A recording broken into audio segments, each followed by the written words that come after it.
All right, Entree Architect community, it's 4 p.m. Eastern, which means it's time for the Entree Architect Context and Clarity Live conversation. This is our 100th Context and Whew, Clarity Live. Welcome. Glad 100. you are here today. When you get here, say hi. Let us know that you're here and let us know where here is for you. Where are you joining this conversation from? If we've never met before, my name is Jeff. I'm in Indianapolis, and I come here every weekday afternoon at 4 p.m. Eastern for one reason, so that we can find clarity around the things that matter most to you. The architect, doesn't matter if you're the employee of a firm or you own your own firm. Maybe you've circled a date on the calendar. You said, hey, 2023 is my year and I'm going to start my own thing. Or maybe you started your own thing a year ago or 10 years ago or 27 years ago, and you're starting to rethink or reimagine what that firm could or maybe even should be. All of the topics that we cover, one topic every day. They all fall under the broad umbrella of the business of architecture, and they're all the need to know topics for the success of entrepreneur architects just like you. So thanks for joining us today. As usual, for these Context and Clarity Live conversations, I am joined by Katharine MacPhail. Hi, Katharine. Hello, Jeff. 100 times. I know we just talked about how it's not actually 100 for each of us Yeah, particularly, it's but it is 100 times, and I'm just as nervous as the first time. well, there's no reason to be nervous. We've got No, this I'm not down. really We're that good to nervous. go. Yeah, And we've got a very special guest today we do. for our 100th as well. So we'll get into that in just a minute. I'm looking at the screen right now and I see Erica Spade. Looks like she's in first, which means that she is the winner of the John Kenny Memorial Crocheted Bathtub Award Yay. for today, the And 100th Crocheted Bathtub Award. Congratulations, Erica. Glad you're here. Kurt's joining us from Flint, Michigan over on Twitch. Scott Thrift is in San Francisco. Let's see, 70 degrees and not a cloud. Wow. He says, Mother Nature is messing with me in San Francisco. Yeah, it's been a ride out there. Glad you're safe. Glad you're with us today from LinkedIn. Scott, Ed Shannon from Des Moines, Iowa on Facebook. Erica wants to know if she gets a crocheted bathtub on her first day of her new job. She does. You do. that's Is exciting. that That's today? why I was, yes, I think so. Nice. I think that's why she's I think excited. that's the question. Okay, very good. Yeah. Yes, you do. Congratulations on both accounts. Christian, welcome back from Ithaca, New York, and Jessica from Los Angeles. Chris Novelli, he says, hello from the highway in New Hampshire. All right, welcome back, Chris. And Now I've got a song stuck in my head. you go ahead and sing it if you want. Christian says, it's nice to have another how do you say that? Cornelian for the 100th. We'll learn more about that here momentarily. Arturo, welcome back from San Diego. And anybody else, if you're out there, if you're commenting away and you say, hey, why are my comments not showing up on the screen like Erica's are, or like Arturo's are, or like Ed's are? Well, the answer to that is probably because you are in a closed Facebook group right now, and there are rules. Facebook will not let your name, your likeness, your comments out unless you give permission. And so if you want to give permission for Facebook to post your comments here, go to the URL that is in the bottom left-hand corner of your screen right now. I would recommend opening another browser window and typing chat.restream.io/FB like Facebook. That's chat.restream.io/FB like Facebook. And a couple of clicks later, all of your problems will be solved. And hopefully your comments will be showing up on the screen. So give that a try if that is happening with you. But great to have all of you with us today. And those that are still to come and are watching a replay version of this, still say hi. Let us know that you're here. Go down to the comments, say, hey, I'm here, and say where here is. Where are you? Where in the world are you? Great to have you with us for this very special episode today, number 100 of Context and Clarity Live. And a change for this week. Usually we stock the green room with candy. We had some pastries a couple of weeks ago, but maybe this becomes a new trend. We have stocked the green room with ice cream today. And I Ice like cream. that. I like ice cream a lot. So our guest requested butter pecan ice cream. That's what's in the green room today. It means we Which probably ought is to get to our delicious. guests pretty soon before all the ice cream melts. But butter pecan ice cream in the green room today. That's exciting. I like that. Pecan. Butter Is that how you pecan. say it? Butter pecan? I'm saying pecan. How's that? Pecan. As a Butter kid from pecan. Georgia that still doesn't know how to how to pronounce Pecan, the pecan, word. pecan. It's pecan, isn't it? I don't Pecan. know. I don't know. I don't know. I It's have no idea. tasty ice cream though. It is. It is. We're just rolling with the ice cream. That's all. All right. Our guest today is an architect, a leader, and a visionary. She's a firm principal, a past president of the National Organization of Minority Architects, and will be the 100th president of the American Institute of Architects. As the 100th, she'll be only the seventh woman to be president, the first Black woman to be president, and the first from the millennial generation to be president. She asks us to envision new possibilities and focuses on supporting architects in practice, creating a sense of belonging, ensuring access to the architectural profession and education, addressing climate concerns, and designing for the future, considering rapid technological advances. Kimberly Dowdell, welcome to Context and Clarity Live. Thank you so much. It's I great to have appreciate you it. It's here. good to be here, especially for your 100th. Congratulations to you. Thank you. Thank you for that. And congratulations Mhm. to you on being the 100th. And what we talked Thank about you. before we got started, the 10-year anniversary of passing your last section of the ARE today. So congratulations on that.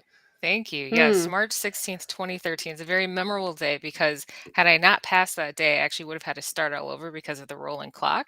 Oh, wow. Oh, But thankfully, NCARB actually changed that policy recently. Yep. It hasn't hit all jurisdictions yet, but we're actively working with our partners throughout the industry to make sure that that happens. So, that's so it's a awesome. milestone that I'm that I'm excited about, but also interested in helping to make possible for more people. Yeah.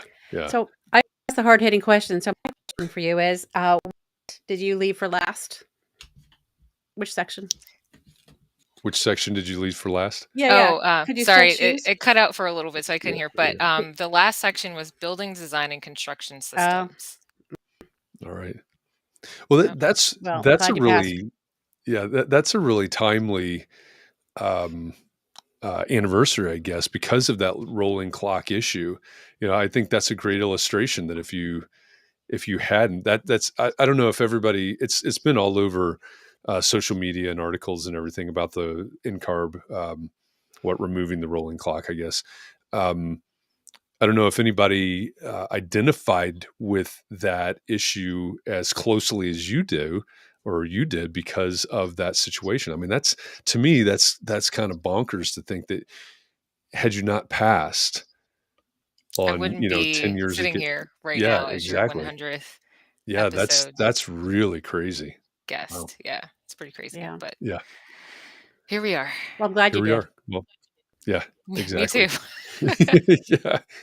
Yeah, congratulations on that. Thank you. Um, so, in the introduction, I rattled off all of these things that kind of come together in you: the 100th, the seventh woman, the first Black woman, the first millennial, all of those things.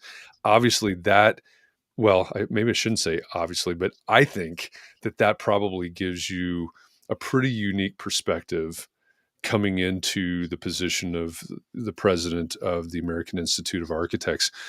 What's what's on your mind as you head towards what inauguration would be in December of this year, right? December 15th. December 15th. So, um, what goes through your mind, with that particular perspective as you get ready to take over from Emily Grandstaff Rice? We had her as our guest back in December. I think it was right after, I think the week after the inauguration for her tenure. What goes through your mind as you're thinking about all of those mantles that you're carrying, but also your vision for being this next and 100th president? Yeah. I think about the fact that I didn't get here alone, and I have Mhm. so many, people to thank for their support, mentorship, sponsorship, guidance, all kinds of things. Emily included in that for sure, but Yeah. the other presidents of the AIA, from all different varieties of types of people, the former presidents of NOMA. Certainly my firm has been super supportive. So that's the first thing. That's just a sincere.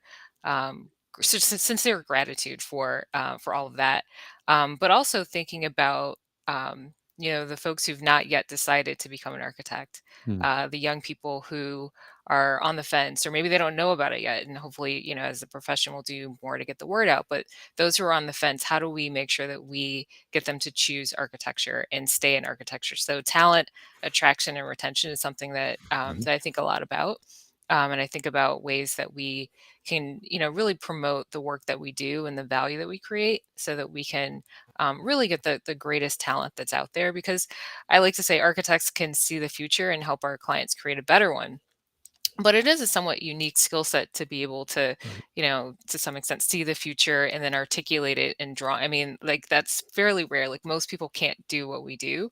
Right. And we have to acknowledge that, and it needs to be valued more. And but I think um, making sure that young people see this as an option as early as possible, and then cultivating that talent to really help our profession become even greater. So those are things, kind of thinking about the past and the folks who have gotten me to this point, but then also what can I do, among others, to help those who are coming behind us.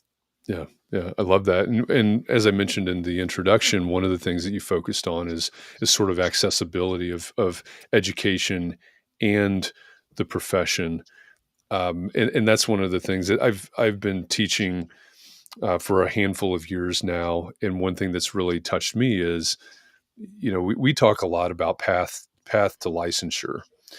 That's a term that's all over the profession, and I prefer a different term. I think path to the profession is something that I prefer, not trying to diminish licensure for any reason, or at all, but I see so many people that accessibility issue is real.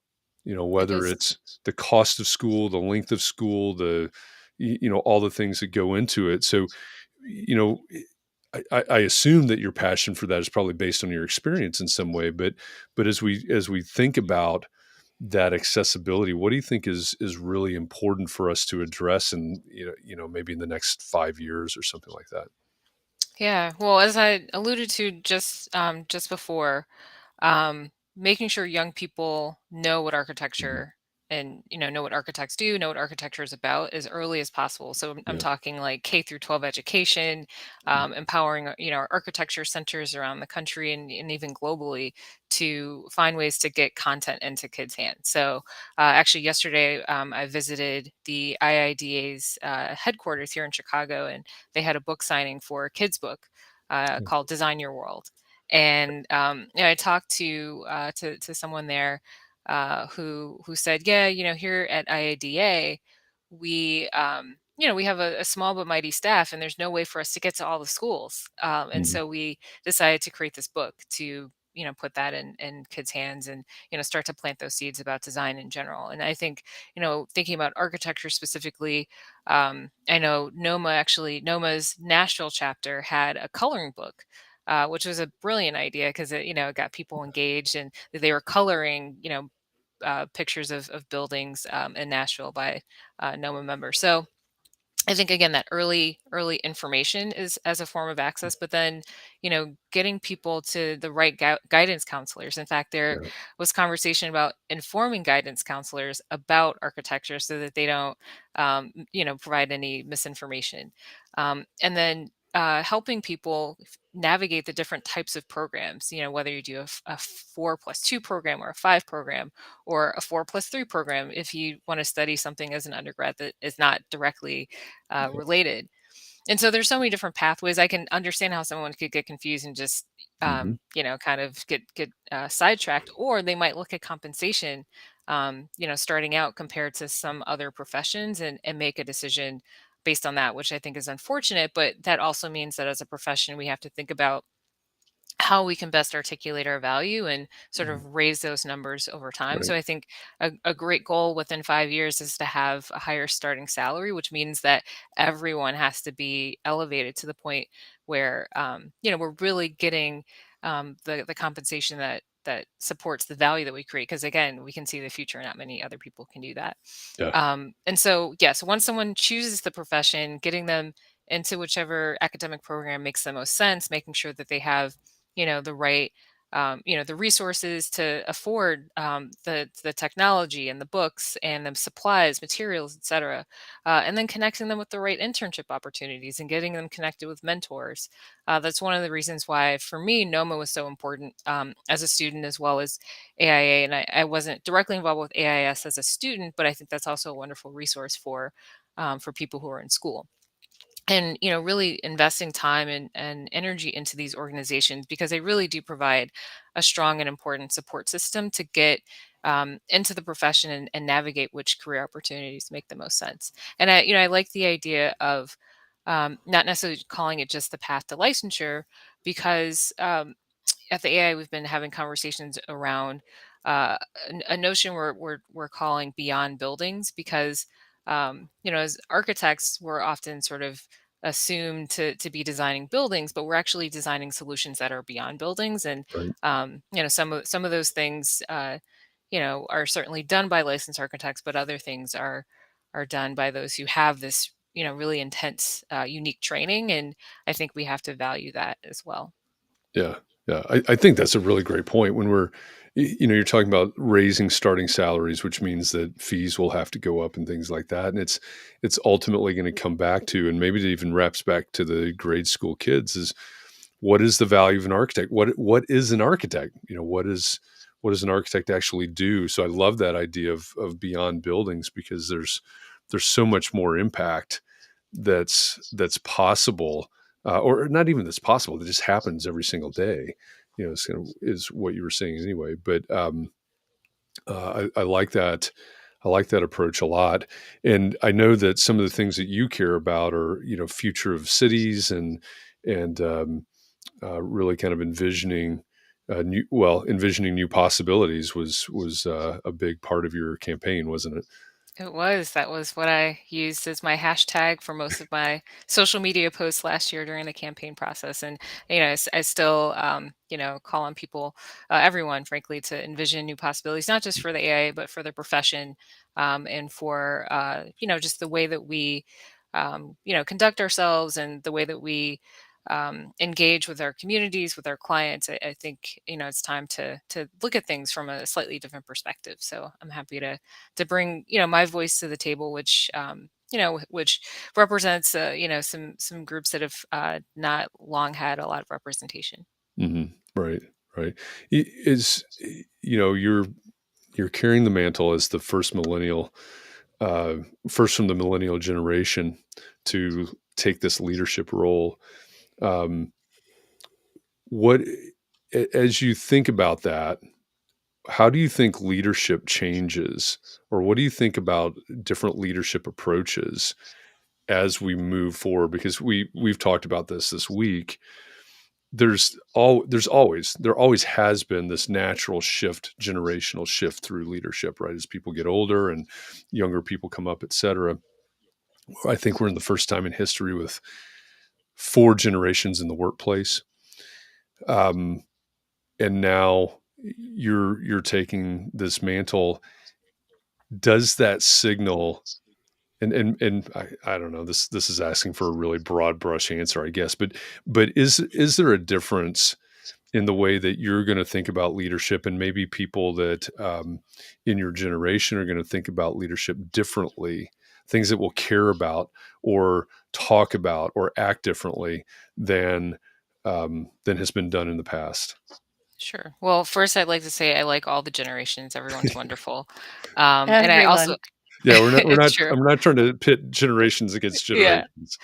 And I try not to make broad, sweeping generalizations about any group of people, and Yeah, certainly not yeah, generations. But I will say, I believe that the millennial, or also known as Gen Y generation, yeah. um, I mean, like how generations work, we're a bridge between Gen X, Mhm. who are those who are a bit older than us, and Gen Z, those who are actually just now entering the workplace. And so I think that, helping our Gen Z counterparts kind of get adjusted to, to sort of office culture and things of that nature, especially coming out of a pandemic, which, Yeah, was disruptive for all of us, frankly. But I think for them coming in, and just trying to understand how all of this works, and I think that's a big part of our role in the Gen Y millennial group.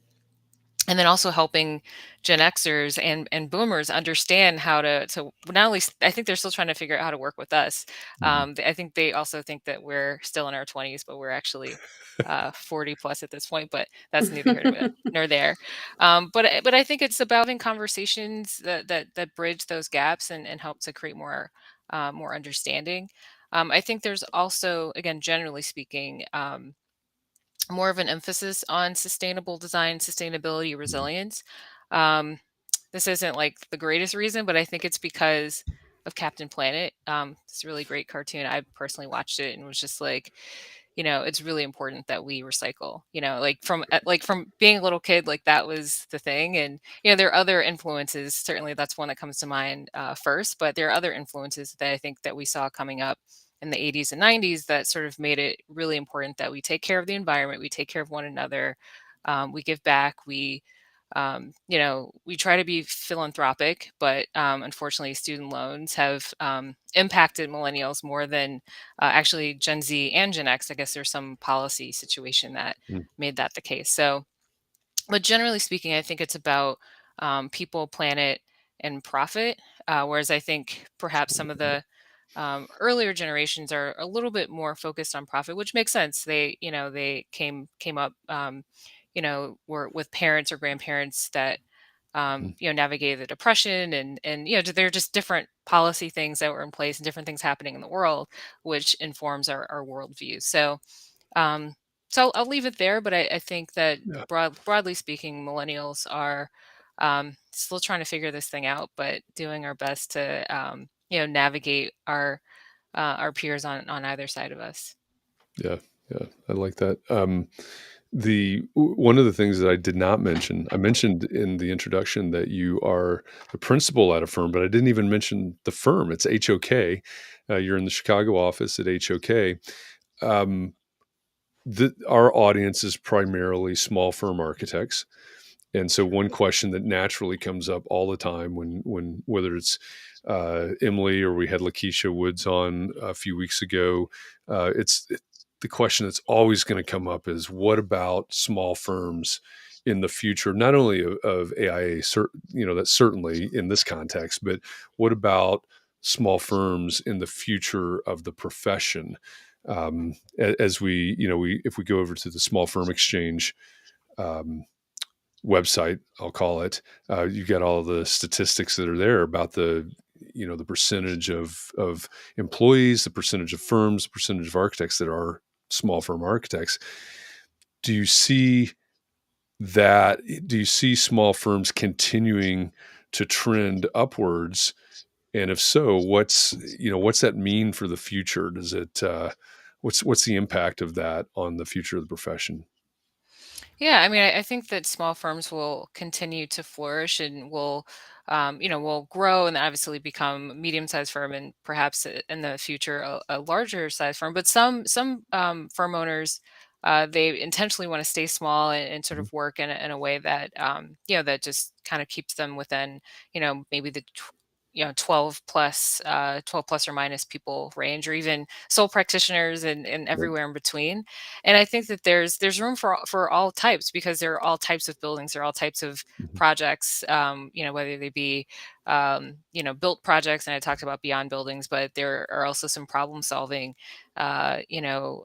efforts that or opportunities out there. I think specifically thinking about uh, working in the public sector. Sometimes city governments will, or state governments, or what have you, will put out RFPs, RFQs for community engagement, or they'll pose a problem that architects or landscape architects or planners might be able to help with. And so I think having a wide variety of different opportunities to leverage design services will be applied at different scales. And so I think small firms will always have a place in the ecosystem. As you mentioned, HOK is where I work. In fact, I started HOK in 2008. So I've been there for a long time, although I did take an 8-year period of time to do grad school and some other opportunities, including teaching and having a small practice of my own. So I actually have some experience, and I Yeah. know how difficult it is, to to make sure that you are keeping up with cash flow, paying insurance. I didn't have any idea how expensive insurance was, by the way, and like those kinds of things. But I returned to HOK in 2019 as NOMA president, and shortly thereafter, myself and a few others within the firm, we launched an initiative called HOK Tapestry. And you can learn more about it at hoktapestry.com. But essentially, it's designed for us to work with smaller firms, basically people who might consult with us on a project. And so it's a way for us to, one, get to know who's out in the community. And these are firms of all types, but we do offer the opportunity for firms to tag, if they have MBE status, WBE status, VBE status, etc. So that way we can do kind of a smart search to see who's out there who, has these certain certifications. And even if they don't have a certification, they're in the program, and we're able to work with them on special programming that, that perhaps a large firm like HOK that's been around since 1955 can lend some expertise, or in some cases some office space, or resources of different types. So really excited about Tapestry, and being able to spend some time in my new role, which was just announced this week as HOK's Director of Strategic Relationships. So, but yeah, working closely with small firms is a part of that. But even if a firm does not work with HOK or another large firm, I think there's really an important place for small firms in the ecosystem of design services. Yeah. Congratulations on the new role as well. Thank you. If you're listening to this or you're watching this, you can't see the screen. HOKtapestry.com. It's in the lower left-hand corner of your screen right now, but you can go check out Tapestry that Kimberly was just talking about. HOKtapestry.com. I think I spelled that right. You got it. Thank you. Yeah, so check that out. One of the you mentioned resilience and sustainability a few minutes ago, and I mean I mentioned when Scott Thrift said hi from San Francisco, how crazy it's been out there in San Francisco. I mean, we've got actually today there's some major storms brewing up in the in kind of the deep south right now. We're in the midst of some really crazy climate action. Even just in the last several weeks. When you think about the future and you think about addressing climate concerns, what do you think about, and what can we as a community of architects do? What's the best thing that we can do in order to start addressing those types of issues? Yeah, well, one thing that comes to mind is the 2030 challenge to really get all of our design colleagues to figure out how to to comply with the dynamics of the challenge. But also it reminds me, and I only learned about this recently, so I had to write it down to make sure I got it right. So there's an architect by the name of Joyce Owens. And Yep. I don't know if you do. Yeah. But well, it's news to me, but I'm happy to share. So 5 of the homes that she designed in Sanibel Island, they withstood Hurricane Ian, whereas all the other homes around were demolished. And I think that's such an important testament to just the design skill that she has, to make sure that those homes were not demolished, or were not destroyed in that storm. And so making sure that our colleagues are equipped with the skills and knowledge and resources that they need to design really resilient structures. And so one of the things that the 2030 challenge that I mentioned, that's about long-term action that helps with prevention, but then also what Joyce has been able to accomplish, that's sort of dealing with the situation that we are currently in. And so I think it's a matter of kind of dealing with it in both ways. Yeah. For anybody that's not familiar with Joyce Owens, the reason that I know about her is because this is going to be past tense, we used to vacation in that area. And where we went is annihilated at this point, right? And so I've known about Joyce and known her work for a while, seeing it down there, seeing it under construction. And if you want an illustration of what Kimberly is talking about, just go to Instagram. I think it says, I think her Instagram handle is, it may be JOA. It's just Joyce Owens Architect, I think. But JOA, find her Instagram handle and see these photographs. And if you've not seen any of the devastation of Sanibel and Captiva and Fort Myer, this area we're talking about in Florida, see the photographs of her projects, and it's stark. I mean, it is incredible. You've got, her project, and the first one that comes to my mind is this beautiful modern white home that's sitting there, presumably, if you didn't know any better, in the middle of a war zone. Everything else is just literally destroyed around it, but yet there sits her project, and I think it's an incredible testament to her design, the quality of design and construction, and all those things.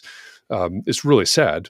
It's really sad to view it, but it is a great example of the quality or the value of an architect in that type of environment, that type of project. So it's funny that you brought that up, because I was just talking about her in a mastermind group about an hour and a half ago. So Oh, wow. Yeah. yeah. No, So and I agree the situation itself is terrible, what happened yeah, to so many people. yeah. But for me, there's a sense of pride that, there's a woman architect Mhm. who, and it's Women's Month. So Yeah, so absolutely.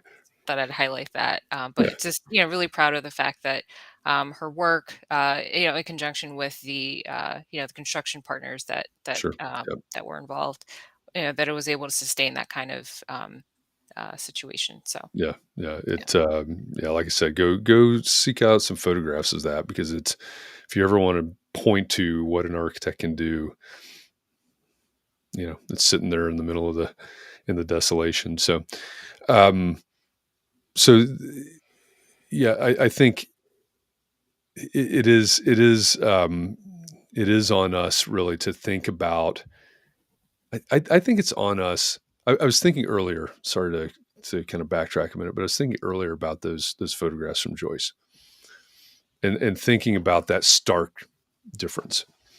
And there's a part of me that looks at that, with some heartstrings, because that's where we used to go. But that it's such an illustration, and I think we need to do more of this to demonstrate, right? It's the show not tell, right? It's the right, demonstrate not tell.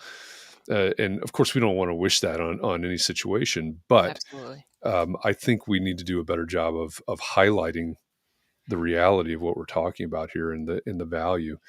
um, absolutely. yeah. Yeah. And one other resource I would point to is the AI framework for design excellence. And so that's a resource that people can take a look at, that gets into a lot of the different types of design excellence, which includes Yeah. resilience.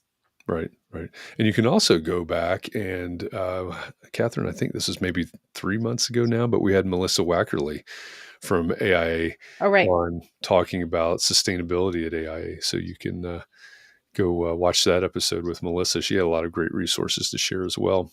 She's a wealth of knowledge, so glad to She, be able to she get is her to really, share. Yeah. Mhm. yeah, yeah. It's just everything rattles off. It was impressive. Good resources there.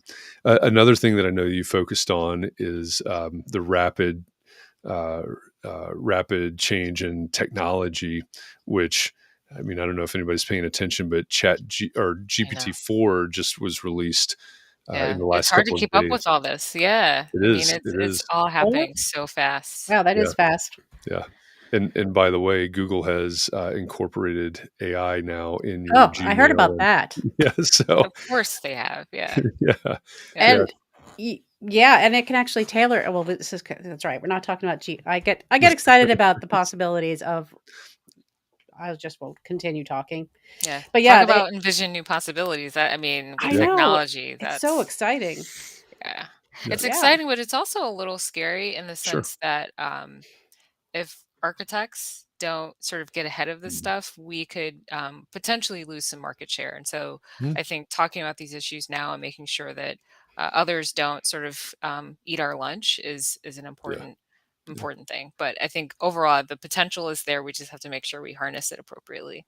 Yeah. Yeah, Yeah. it'll Well, make our lives easier, I think, yeah. Yeah. And eventually. I think to me, as long as we look at these things as tools, right? Because that's what they are. As long as we look at these things as tools and learn to use the tools, that'll be to the distinct advantage. But it's, for everybody out there that's designing in wood construction, you're not going to tell the carpenter that they can only swing a hammer, right? They have pneumatic nailers and Yeah. other more advanced, I guess you could say it that way, more advanced tools, right? That they've adapted to, and that's a very basic example, obviously. Um, but what other types of? I mean, AI is it's that's the on the tip of everybody's tongue right now. But what else do you see in terms of advancing technologies that you're thinking about? I think also the metaverse is something to be mindful of and how that works and how architects can get engaged. And the other thing, which isn't directly related, but it's sort of tangential. There are many students who are studying architecture and taking classes, in the engineering building that are related to information Mhm. sciences, et cetera. And some of them are getting very comfortable over there, and getting poached by companies that are not architecture firms. And so we're losing some of our talent to those groups. And so I think, it's not wrong of an architecture student to expand their horizons. I've certainly spent some time outside of traditional architecture. But I think that, as a profession, we have to probably provide some opportunities for more immersion in technology or emerging Mhm. technologies in particular to kind of keep the interest of some of our young people who are curious about what's happening, over in Yeah, Silicon Valley. yeah. So that That comes to mind. Yeah, that was one of the things. I taught an undergrad section of pro practice for the first time last semester, and um, one of the things that really struck me, I asked, I wanted to get to the heart of what these students were thinking about in terms of their future. What do they think about in terms of the profession? What do they think about in terms of their career, their life? All of these things. You've touched on a lot of them, right? The cost of education, debt, all of those things, salaries, future workplace, things like that. And one day we were talking about what they were really interested in, sort of types of jobs that they were interested in, within or outside of the profession. Left that door open for them. And a majority of the students, and this is a small sample, right? It's 27 students or something like that. So it's a pretty small sample, but the majority of them said that they were interested in exploring something besides the traditional architecture practice. And so you had people talking about renderings and different, visualization sort of technologies, um, building envelope designers. And, I was impressed by some, these are fourth year students. Like, okay, you've been exposed to Yeah. some things that I didn't know about in my, fourth year. Yeah. Um, but that really struck me that a lot of these students said, "Yeah, I'm not sold on the idea of traditional architecture practice, with at least the desire to explore other things that are out there." Yeah, I certainly encourage young people. I mean, I did this myself. I've had many different jobs over the course of my career, and sampling different things to see Yeah, what makes the most sense, what mhm, makes you happy, like what's most yeah, fulfilling. And so, certainly trying those things out. But I would encourage folks to give traditional practice a try, mhm, just to at least know what it is and know what it's about. And the experience will certainly vary from firm to firm, and right, and different firm cultures, might impact one's decision to stay or move along. But definitely just having that information about what's out there is going to help, yeah, help someone figure out where they probably would be most successful long term. yeah, yeah. That's an excellent point. You've always got to bring that up with students, whether it's undergrad or grad, because at that point in their life, they have such a Yeah. small window of exposure. And I don't know what I don't know, and they certainly don't know what they don't know. So finding a place that feels like home, I think, and feels, um, um, accepting to you. That's one thing that a lot of these students were concerned about was, hey, they've heard stories, right? They Sure. saw the SCI-Arc panel debacle, um, things like that, and they hear that and they're worried about that in terms of the workplace. Am I going to be thought of like that or treated like that? Or um, and some of it comes down to the right fit, and some of it comes down to us as professionals behaving badly or not. In my opinion, Yeah. but I think there are legitimate um, concerns in that they don't know what they're headed into. Um, how do we give the future generation of architects? How do we give them the feeling or reassure them that there is going to be a place here where you do belong, um, where you can build a career, that you can also have a family, that all of these things that I think many of us have aspired to when we were young, hopefully achieved as we've gotten older. But is there a key to um, to um, facilitating those dreams, or is it just some natural thing that has to happen? I don't know. Well, sort of how I kicked off my remarks earlier, it's for me the key has been mentorship, and I tell everyone who I have the opportunity to chat with about my career. I wouldn't be here without Right. the great mentors that I've had, people who have just told me you should apply for this job, or there's an opening here, you should strongly consider it. Those are the kinds of things that based on their understanding of you and what you've articulated, that you're interested in. And also, it's important to be clear about what you want, or things that you have an interest in seeing out, and then making sure that your network is aware of that, so that when those things do come around, others will think to tap you for those. But I certainly credit my mentors from NOMA, from AIA, from HOK, and other places, for helping to kind of guide me through all the various things that I've done throughout my career. And so I think asking questions, and also being a mentor too, because there's a lot of good information from those who are coming behind you. So I think Yeah. I like to call it 360 mentorship. Yeah, yeah, I like that. We've talked about mentorship some on Context and Clarity, and that idea has come up, right? A it's not just an older person mentoring a younger person. There's lots of, whether you call it two-way or 360. There's lots of opportunity in all directions. I think that's Yeah. a really good point. Are you familiar with the Dan Sullivan question? Have you ever heard that? I Mm. have not.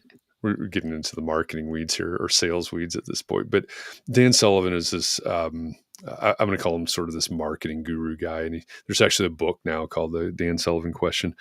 But the question goes something like: imagine yourself 3 years from today.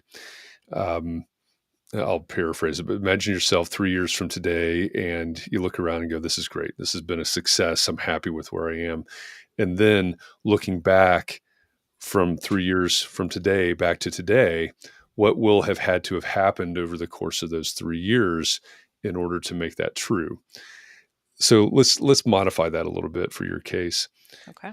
In at the end of 2024, your time as the 100th president of AIA will be coming to a close. So imagine yourself in mid-December of 2024, looking back. What will have had to have happened over the course of your year as president of AIA for you to say, this is what I dreamed it would be, or this has been very successful. I'm so glad that this happened in this way. Yeah, that's a good question. I've definitely been spending some time thinking about Good. things along Good. those lines, so Yeah. not completely off guard here. Um, I really want the profession of architecture to be elevated significantly in the sort of public eye. Like, I want people to know what architects do. Actually, we went to Capitol Hill as AI for AI Leadership Summit last month, and we got to meet with some lawmakers and their staffers. And one of the questions that I asked, I think in every group that I got to meet with, "What's your favorite building?" And most regular people, as in non-architects, they don't know. Mm. They don't know what their favorite building is, nor would they know the architect. And so I'd love it Right. if there is heightened awareness of buildings in general, like the names of buildings. Certainly, it'd be great to know the architects of those buildings. And so I'd love it if as you're flipping through magazines, you start to see those things noted because they're pretty good at putting the photographer's name. And I'm like, what building is this? Who's the architect? Like, I'd Yeah. like for us to, get a little bit more credit for the incredible amount of work that goes into creating these buildings. So, I mean, just generally raising the profile of the architect. And so, the the work that will need to happen between now and then is really getting out there, telling our stories. Going on social media and the more traditional media channels, and just um, letting the public know what we do, the value that we create. And certainly it would be too early to see this come to fruition by the end of Sure. 2024, but I'd love to see those starting salaries become more competitive with other choices that young people have, so that more Mm. people will choose architecture. And it's a more complicated answer than I would have time, or actually right now, the full understanding to address. But there are a lot of dynamics at play in how we value our services, and I think and also just generally the value that other people see when they think of an architect. And so Yeah. so I think we have to work on that and kind of get our messaging straight and put it out there in a clear way, so that our clients are like, oh, absolutely, this invoice makes sense. Like, do you want more? Like, Yeah. Let me give you um, more. Yeah. yeah, and also just one last thing on that topic, improving the procurement process for design Mm. services. The work that I have been doing up until my new role started this week is I've been marketing principal in the Chicago studio of HOK, and myself and my colleagues from around the firm, and also I know other firms deal with this too, receiving RFPs, RFQs, and other types of requests with very short turnaround times. Mm. We had something that was due on December 27th, which is, problematic for so many reasons. Yeah. Even things due on Monday, it's like, because then people are going to be working over the weekend, and just kind of making sure that there are clear guidelines that treat us with a level of respect as Mm. professionals. I think sometimes these RFPs and RFQs read like they're purchasing paper clips, and it's like, no, we are professionals, and it takes time to put these packages together. So really, I think improving the procurement service or the procurement professional services Yeah. process would be something that I would like to say we accomplished over that year of my Yeah. presidency. I'm with you. We backstage, we could talk for a couple of hours about that. Yeah, it's something everyone can relate to for Yeah. sure. Yeah. Yeah, absolutely. Those are a couple of really, or a few really great goals there. I like all of those, and I think everybody in this community, anybody that's watching this either now or in the future, could get on board with all of those. So I know we're close to the top of the hour here. Again, an audience of small firm, primarily small firm architects from across the country. I don't know if I've seen any international friends pop in here today or not, but as you think about small firm architects, or any architects, but this is our community. Um, what's one thing that you would love it if every small firm architect in this community and beyond would start doing today? I would encourage everyone to know your value and demand it. And if a client doesn't want to pay that, then maybe they're not the right client for you, and kind of like stick to your guns as much as possible. I know that's easier said than done, but I think as a profession, we have to do that consistently, like across the board, all sizes, all scales. Like, you get what you ask for, generally speaking.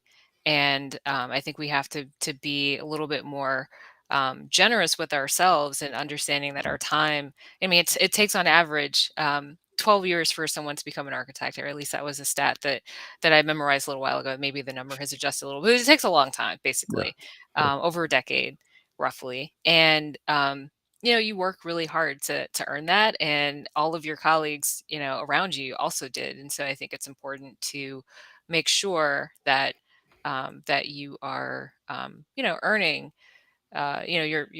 your fees reflect that, so that you can actually continue to do that work and hire the best talent and keep the best talent. And so I think just being really confident in the services that you provide, that's really important. And the extent to which you need support, or just generally want to connect with others to understand something that you don't know as much about, go to AIA, go to NOMA, go to other organizations like ULI, or depending on what you're directly engaged in, get involved locally, or nationally, or internationally. But I think it's important to kind of build community around yourself, not just for your firm, but also with other firms, with other sole practitioners, with other large firms, like whatever the case might be. Just building that network around you is really important. I think that's been one of the key things that's helped me, in addition to my mentors, which is kind of included in that group. Sure. Yeah, I think that's a good point. It always, um, I love that idea of building the community around you, and I also think I'm going to maybe spin this in a different direction, perhaps, but I also think that none of us are on an island. None of us are insulated from any of this thing. We all bear some responsibility. We can't look at um, this organization or that organization and say, oh, they ought to be doing this, because we have just back to Joyce Owens and the way, and she's sort of been on a speaking trail a little bit over the past couple of months too, talking about the situation down there on the Gulf Coast of Florida, in the houses and everything else. She's taking that on, right? She's carrying that. Does it have some benefit for her? Certainly it does. Does it have a wider benefit for architects? Absolutely it does. And the ripple effect will no doubt be great. And so, I think everybody needs to think about their own ripple effect, and not say, hey, what's AIA doing, or what's NOMA doing, or what's, the rest of the alphabet soup doing for Right. me. Um, those are some really great points. Kimberly, first of all, congratulations on 10 Thank you. years. 10 Thank years. you. That's an important one. Absolutely. Congratulations on being the 100th. Thank you That's That's so big. much. That's pretty huge. big. Yeah. And Yeah. thank you for being with us on our 100th. Yeah, thank you. Congrats to you. Yeah, thank you. We appreciate that synergy there. And so those of you that don't know this, you don't get to see the backside of planning and things like that. I tried to talk her out of it. I tried to tell her, no, you don't need to reschedule to make this happen. But I I appreciate was that you determined. I was like, no, I'm going to make your 100th episode. did. I appreciate that. Thank Yeah. you for inviting me. Yeah, absolutely. It's great to have you here. It really is. We appreciate the support. As we look forward to next week, our Context and Clarity Live guest next week will be KP Reddy, the founder of Shadow Ventures. So we'll probably talk about the funding of architecture projects and firms and technology. So join us next week, next Thursday. I don't know, what is that, the 23rd, if I'm doing my math correctly. That sounds right. Yes. So join us 23rd. Thursday, March 23rd at 4 p.m. Eastern in all of these places Hey. to talk to KP Reddy. Look, I hate to be the one to point this out, but you Those- also have 100th on the next thing. So are we going to be We're- here? We're gonna stick with 100. Every year, we're not going to get older than 100. That's it. We're never gonna get beyond 100. Timeless. Love Yeah. it. Exactly. Yep. Sorry, I need an editor for that. Yeah. So KP Sorry, I Reddy didn't notice. next week, but this week, thank you very much, Kimberly. It's great. It's a great conversation. Glad to have you here. Keep promoting butter pecan ice cream. Yeah. Yes. That's Send awesome. that out with the booklets to all the kids at the school. We have to make sure that it lives on. So Absolutely. Save butter pecan. That'll be your next hashtag. you can do that when you're finished leading the AIA. So right, in 2025 I'll work on that. Right, issue, right. Yeah. So. Yeah, there you go. Yeah, you'll need something to do by then, right? Right. Yeah. Well, thanks absolutely. again for having me. Yeah, absolutely. Great to have you. And for all of you out there, I know I say this every week, but thank you, because if it weren't for you, right, if it weren't for you showing up and keeping this going, we're almost to the 3-year mark of context and clarity here. So if it weren't for you showing up, we would not be having this conversation with Kimberly today. So thank you for making this a possibility. And as always, be well, stay safe, keep those around you safe and well. Find a little bit of time to breathe and relax, find a way to rejuvenate, because we do this every day. You've got to pace yourself. Thanks for going on the journey, and we'll see you again tomorrow. And Thanks, everybody. envision new possibilities. Envision new possibilities. Always do that. Absolutely. Absolutely. Thanks, everybody. See you next time. Bye.